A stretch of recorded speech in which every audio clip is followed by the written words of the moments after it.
Assalamualaikum warahmatullahi wabarakatuh. Masjid merupakan tempat suci yang tidak dapat dipisahkan dari umat Islam sebagai tempat untuk beribadah dalam upaya untuk mendekatkan diri kepada Allah Subhanahu wa taala. Sehingga siapa saja yang beribadah di dalamnya akan mendapat suasana damai dan memberikan ketenangan. Masjid berasal dari bahasa Arab yaitu sajadah yang artinya tempat sujud atau tempat untuk menyembah kepada Allah Subhanahu wa taala. Fungsi utama masjid adalah tempat untuk bersujud kepada Allah, tempat sholat, dan tempat beribadah kepadanya. Selain digunakan sebagai tempat ibadah, masjid juga merupakan pusat kehidupan komunitas muslim. Kegiatan-kegiatan perayaan hari besar, diskusi, kajian agama, ceramah, dan belajar Al-Quran sering dilaksanakan di masjid. Bahkan dalam sejarah Islam, masjid turut memegang peranan dalam aktivitas sosial kemasyarakatan hingga kemiliteran. Masjid dibangun untuk memenuhi kebutuhan umat Islam, khususnya kebutuhan spiritual dan mendekatkan diri kepada Allah, menghambakan diri untuk tunduk dan patuh mengabdi kepadanya. Pada zaman sekarang, keberadaan masjid sangat mudah ditemukan. Hampir di setiap ujung jalan terdapat masjid atau musola yang memudahkan kita untuk beribadah. Menurut Sekretaris Jenderal Dewan Masjid Indonesia, Imam Darukuni, semakin terus bertumbuhnya populasi muslim turut berimbas pada bertambahnya jumlah masjid. Sehingga di Indonesia ada 300.000 masjid dan 500.000 musola yang terdata.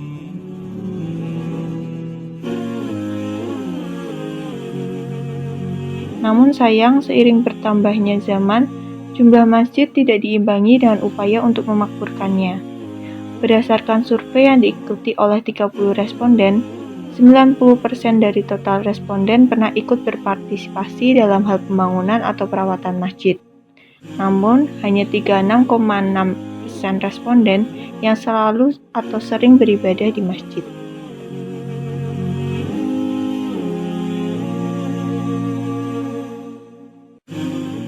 Di dalam Al-Quran, dianjurkan kepada umat bahwa masjid bukan hanya untuk pelaksanaan sholat saja, karena itu sudah dasar dan kewajiban setiap muslim. Akan tetapi, sebagai wadah berbagai kegiatan muamalah, seperti pada masa Rasulullah, sebagai pusat komunitas yang di dalamnya terdapat fungsi sosial, pendidikan, dan ekonomi. Hal ini tertuang dalam Quran Surat At-Taubah ayat 18 yang artinya, sesungguhnya yang memakmurkan masjid-masjid Allah hanyalah orang-orang yang beriman kepada Allah dan hari kemudian, serta tetap mendirikan sholat, menunaikan zakat, dan tidak takut kepada siapapun selain kepada Allah. Maka merekalah orang-orang yang diharapkan termasuk golongan orang-orang yang mendapat petunjuk. Quran Surat At-Taubah ayat 18.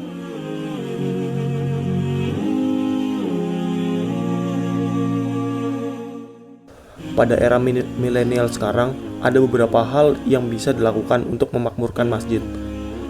1. Mengisi malam-malam Ramadan dan memperingati hari-hari besar Islam, Tahun Baru Islam, Maulid Nabi, dan zikir bersama. 2. Mendirikan sholat berjamaah. 3. Kegiatan-kegiatan menambah ilmu pengetahuan seperti pengajian, belajar agama, remaja masjid. 4. Kegiatan sosial seperti bajaan rakyat dan bakti sosial masjid.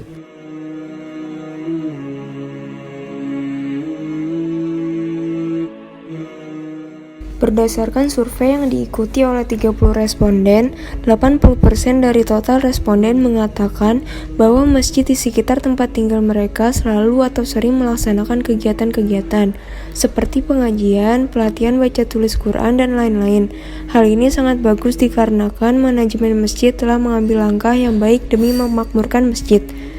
Namun, sayang hanya sekitar 13,3% responden yang selalu atau sering menghadiri kegiatan-kegiatan tersebut.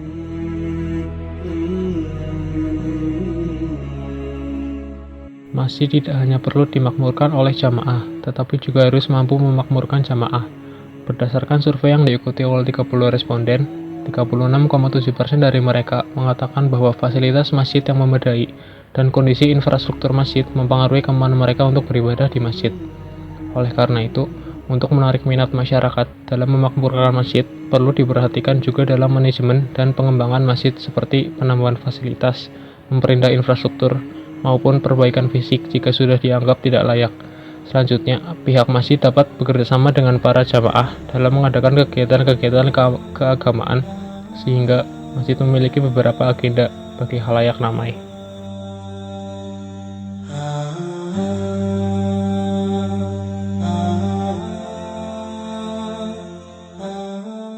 Lalu, faktor-faktor apa saja yang membuat para umat muslim tidak beribadah di masjid?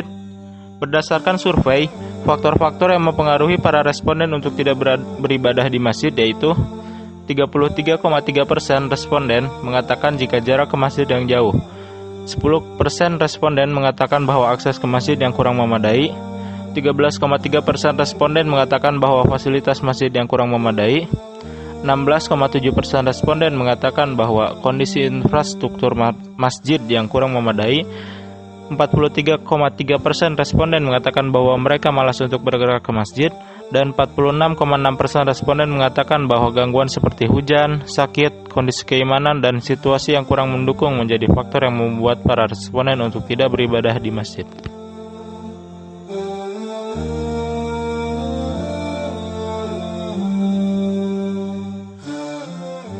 Namun semua kembali pada kesadaran dari umat. Jika tidak adanya kesadaran, maka tidak ada masjid yang dapat dimakmurkan. Oleh karena itu, mari kita sebagai umat muslim, mari kita bersama-sama bergotong royong untuk memakmurkan kembali masjid di sekitar kita. Karena setiap anggota masyarakat dan orang-orang yang ada di sekitar masjid merupakan bagian dari masjid. Secara tidak langsung, kita adalah pilar utama dalam upaya meramaikan rumah Allah yang telah dibangun. Wassalamualaikum warahmatullahi wabarakatuh.